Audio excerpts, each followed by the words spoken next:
common to this room over the years, over the centuries, when people were being sentenced to a much more nasty pleasures than you're going to have this evening. But I'd like to welcome you all. And if you can come in a bit, because actually I'm shouting quite loud. But anyhow, welcome to the Edmunds Heritage Trust Guildhall project, the oldest functioning civil building in the UK, and there's more. Can I welcome our patron, the Marquess of Bristol, vice patrons, friends, sponsors, ladies and gentlemen. Now this evening is going to be the showcase of our plans for the development and funding of this Guildhall project. First of all, let me just thank an anonymous sponsor who sponsored this evening's event. You are having drinks now. We'll go round and have a look round the buildings and then come back again downstairs here for drinks and canapes afterwards.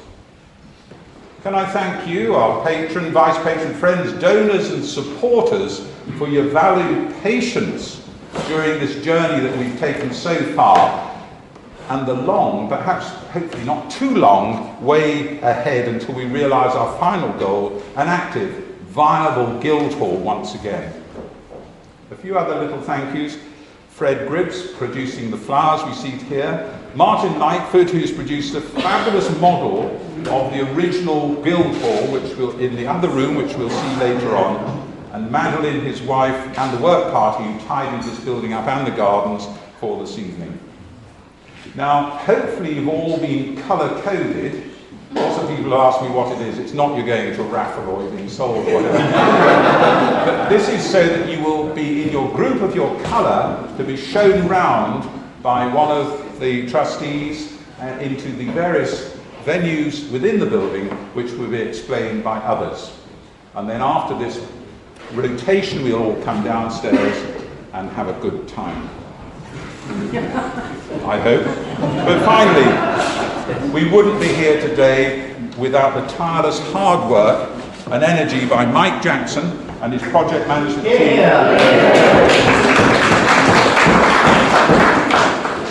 With the support of ourselves, the trustees of the Bury St Edmunds Heritage Trust, the Guildhall Feffman Trust, and the Borough Council, and of course the Heritage Lottery Fund. But I'd like to hand you over to Mike, who will tell you all about it, and I wish you an enjoyable and informative tour for this evening. Thank you. Lord Bristol, Councillor and Mrs Chung, ladies and gentlemen. I want to say a few words, really to put into context what we're going to see for the rest of this evening, into the context of the project as it's got so far. In view of the heat, my few words will be fewer than I had originally planned. But what I would just like to do is to take you back to the beginning briefly, because I know that while some of you are very familiar with this project, others of you aren't, and so I'm going to try and create, if you like, a level playing field before we set you off on a tour. When they built the Guildhall at the turn of the 13th century, it was by the people for the people, and for the intervening 8 centuries or a little bit more, it has remained a building for the people. In various ways and for various means. Throughout that period, the people enjoyed the use of the Guildhall, from having meetings for setting up their civil rights and establishing their position with the Abbey, all the way through to fighting their part of the air campaign during the Second World War upstairs there in this building. And during those centuries, as the need changed and as benefactors came and went, so this building was conserved and maintained and modified at times as the times required. So it went from a modified original building like the one that Martin Lightfoot has constructed for us in the other room to the building that you see now. And if there was ever a story to tell that the best way to look after a treasured building is to keep it full and use it, that is the story to tell. And if you like, that's where we're coming from right now. Because sadly, about 40 years ago, I suppose, that whole story began to go into decline.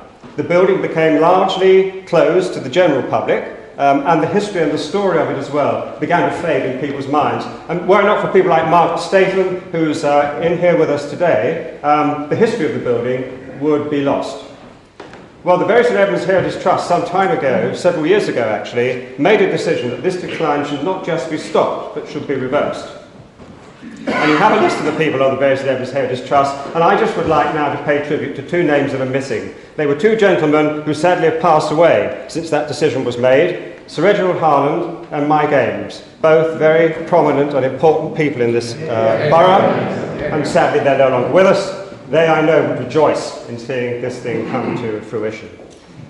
The other people I'd like to mention who aren't on this list before I go any further are Councillor Patsy Warby, who has, John Griffiths nominated Patsy as the elected representative on my project board, and also Richard Coombs. Richard Coombs from the council, who is the estate manager. He's with us tonight and he'll be playing another part later on. Richard has been also on the project board, and I have to say he's sat on the board, the full board of trustees as a co-opted member, well, for as long as I can remember, certainly as long as I have. So I'd like you to bear in mind that those people played a big part in this as well. Now, we decided quite early on that this was going to be a relatively complicated task and a relatively expensive task, and so we turned to what I believe was the obvious source. Obvious source not just because it offered the possibility of significant funds, but also the possibility, in fact, the definite proposal of good advice, and that was the Heritage Lottery Fund. And in September 2013, we were told by the Heritage Lottery Fund that we had succeeded with an application for what turns out really to be a feasibility study. They call it the development phase of HLF. It's a feasibility study, and we are now just about at the end of that feasibility study. We had formed a vision, if you like, it's a mission statement, and that was that we should preserve and conserve the heritage of this place, not just the fabric, but also the history of it, and that we should fundamentally do that by reopening it to the public. Reopening it to the public in a way which would be appealing to a large cross-section of the public, not just special interest groups, and also reopening it in a way that it would be a self-sustaining entity, a not-for-profit, charitable, self-sustaining entity. Now, to do all of that, and the reason we needed this money from the Heritage Lottery Fund, plus about 75,000 from the fund and about 25,000 of our own money, which the good Sarah Greaveson had already raised for us, was that we needed to recruit consultants. We needed consultants to advise us on a number of things. First of all, professional advice on how we should interpret both the building and the history. Also, what kind of activity we should be running in this building, activity that would appeal to the public at large, but would also satisfy our charitable aims, which were, in addition to conservation, a degree of education, a large degree of entertainment, and also a certain amount of participation by the people who come into the building. Those were the themes that we set for our consultants. And of course, on top of that, if you're dealing with a building like this, you can get nowhere without architects and surveyors who know their business, who know their heritage business. And so we set about recruiting a team. And the first person we recruited was a project manager. We recruited him in January of last year, and he started work in February, and that's James Mellish, who's close by somewhere. James? He's right at that. Quite the wrong place, but I wanted you to recognise him. James came with a great deal of experience, a great deal of good qualifications, and he's done a marvellous job in delving into the detail that was required to go to the next stage. And that was to recruit the other consultants, those that would advise us on interpretation, activity, and indeed on a business plan, and also those who would be our architects and surveyors. And I'm glad to say that we're able to select through stiff competition, because we were bound by both government procurement rules and also by European Union rules. And that, by the way, guarantees you two things. It guarantees you a competition, but it also guarantees that it takes a long time to do it. We were able to select as our architects the Whitworth Co-Partnership. Mark Cleveland is standing here, and Tony Redmond is just behind him. And they will be in the other room later on to answer your questions if you require. They have been absolutely marvellous. They were obviously competitive in all the traditional senses, but the really good thing about them was we found a competitive bid that came from a next-door neighbour. And the great thing about that is that they not only understand heritage at large, they really understand the heritage of Bury St Edmunds. And we need to fit into the heritage of Bury St Edmunds, and they couldn't have been better people. I use the pun, they're quick on the draw, but they produce drawings sometimes before we even think we need them. So I'm very grateful to the Whitworth Co-Partnership. And our other consultants, who bundled all those three other consultancies together, are Tricolor Associates. And I'm not sure if they're here yet. Yes, they are in the back. Still in the wrong place. The two The two directors are Sarah Dowd and Frank Crosby. They're in the back. Trickler Associates is an award-winning team. They have a number of very prestigious projects to their name. Alexandra Palace, HMS Belfast, Oliver Cromwell's house, to name but a few. And amongst other things, they're doing us a great favour by including us on that list in their website. They have been absolutely superb. They made themselves competitive, not because they needed the work. If you look at their website, you realise they didn't. They did it because from a very early stage, they were gripped by the importance and the interest that this gave them, and they've been with us ever since. The situation now is that we have, through those consultants, just about completed the hard work that goes into this feasibility study. We have documents on the tables in the other room, which you can look at if you wish, that are required of us to produce. And we have got our case put together. Heritage Lottery Fund conducted what they call an interim review earlier this year, and they passed us to move on, to make an application for the big fund, a lot more money, to try and get this thing off the ground. You might say, then why haven't you done it? Well, we have until the 17th of September, and the reason we haven't done it is that I'm not going to do an Ed Miliband, I'm going to mention the deficit, because it's relevant. Now, the situation here is, when we made our first application, we had made certain assumptions, and those assumptions, through the course of the feasibility study, have proved not to be absolutely accurate. And of course, that's what a feasibility study is all about. In the first case, we found that the condition of this building, lovely though it looks to you this evening, was far worse than we expected. So there was a lot more cost involved, and frankly, although we drove quite a lot of that down, in some fairly interesting talks, both with Whitworth's and with the quantity surveyor, we did drive those costs down by £250,000, £300,000. They've nevertheless left us with a much bigger bill than we expected. And actually that bill on its own would have taken us above the expectation that we had when we first appealed the Heritage Lottery Fund. The other area where we have exceeded is in the interpretation and activity output that we have decided to plump for. Now, what we have decided in general terms, and you'll see this as you're taken around the various rooms, is for a site that is not a museum. It's somewhere that will give a varied and interesting experience for people, and it will employ various mechanisms, virtual reality in some places, live reenactors in others, and therefore it is a costly, relatively ambitious and relatively costly solution. The reason that we're going for this is that we are actually trying to ensure reliability of our sustainability. I said that we would be a not-for-profit organisation, but that also means we cannot be a for-loss organisation. We must have a business plan that basically balances out. And we've taken some judgments. The latest statistics I've heard are that of the start-up companies in the United Kingdom, 50% of them fail within the first 5 years. We do not want to be in that situation. So what we're actually paying for, or intending to pay for, is resilience in the marketplace. And we're basing that on some extensive work that the consultants have done for us in terms of market analysis and consulting people about what they think will work and what they think they would like to have. Therefore, we are over the top on that as well. So, to get to the bottom line, the total cost in round terms is £1.6 million. We believe that we would like to find somewhere in the region of £350,000 to £370,000 more in order to convince the Heritage Lottery Fund that what they're going to contribute to us is real value for money. Based, as I say, on, in particular, resilience and sustainability. On a business plan that we feel fairly confident will last for 10 years, and if you want to look at it, there is a 10-year business plan in there. It would take you a long time to plough through it. But that really is where it all comes from, and that's why we're saying to you today that we are absolutely committed at the moment to finding more money, or at least pointing to where that money can feasibly be found within a reasonable amount of time.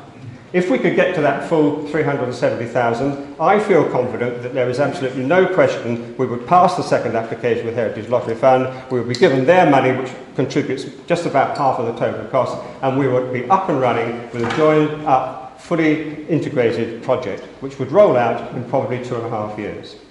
If we fail to, we'll have to look to a plan B, and we've been thinking about plan B already, and that, in essence, would be rolling out a sequential solution. There are difficulties with that. It would take longer. It would almost certainly cost more because we'd lose economies of scale. And the end point is not absolutely determined. So we really are very keen, actually, to do Plan A and to win with Heritage Lottery Fund. Now, that's my point. I would just like to emphasise something that Robert made. I'm here now talking about cash. Nevertheless, many of you we know have been supporting us for a long time, and it's not just the cash support that you've been giving us. It is the moral support. That counts for an awful lot. It counts for spreading the word, for a start. If all of you were to go out now and just talk to one other couple, you would have spread the word, and it's an exponential activity, which we greatly appreciate. And the other thing is, it's pretty damn good for our morale to see people like you turning up and showing the sort of interest that I think you are showing. So thank you for that. But if you've got any ideas, if you can have introductions, ideas, or even the hard stuff to help us get that money up to the target we're looking for, then we'd be very pleased. Now, the point I want to make is, you will be seeing this if you go in the other room. It's our dreaded thermometer. Now, 370,000 sounds like an awful lot. But if you look at the gap at the top, we're closing in on it. And I would read this as, you've got a damn good chance of making it, not, my God, that's a difficult task to achieve. So if you'd like to bear that in mind as well, when you think about where we're going next, we'd be very appreciative. Now, just one last thing. President George W. Bush had a reputation, amongst other things, for his turn of phrase, which didn't always exactly mirror the sentiment he was hoping to achieve. It is said that on one occasion, when he was under a lot of pressure to change his policy, he said, "If we believe, we've got to preserve." He didn't mean make jam, he meant persevere. Great sentiment, bad choice of words. All I can say to you is, we all here thoroughly believe we're absolutely committed to getting this job done, and we will preserve.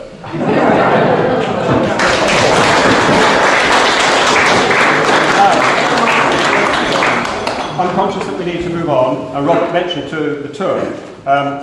Some people would say this is horribly ex-Air Force, which it is, but I'm afraid you're being organised. And that's why you've got these little coloured stickers on your badges. The point is, if you were to all now exit and be told, have a look around the building, we can imagine what would happen. And there are certain areas, and one in particular, where our volunteers, and I want to mention our volunteers now, will be upstairs to help you. And it's an area where there could be a choke point. One of the things that we need, amongst all the others, is good volunteers for this project. And we have here the dream volunteers. Kitty Best, who's sitting down in the heat, and Andy Bowles, who's standing in the heat, dressed in Royal Observer Corps uniform, or some of it, yes. Too hot for the rest of it. Andy and Kitty, when I first met them, when this started out, were already well known and very highly thought of World War II reenactors. But I think I'm right in saying you didn't know much about the Royal Observer Corps at the time. Not a lot. Not a sausage, actually. They made themselves experts in the blink of an eye, and not just experts in our eye, experts in the eye of the Royal Observer Corps Association Heritage Group.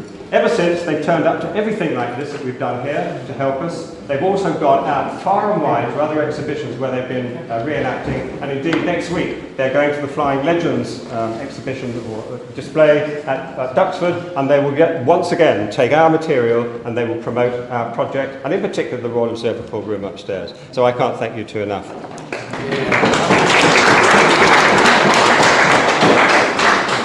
So back to the tour. I think I've got these colours right, and what I think we would try to do is ask groups to exit gradually so that we don't have this nasty rush, and I'm aiming to get the groups that are going furthest to leave first. That may work or it may not. At any rate, the first group I'd like to leave will be accompanied by Richard Evans, and Richard will take you through the tour. You're the ones with the yellow stickers, and if Richard can make himself known, he's probably at the back as well. If the yellow stickers could make their way to the door, please, Richard will pick you up and he'll start the tour.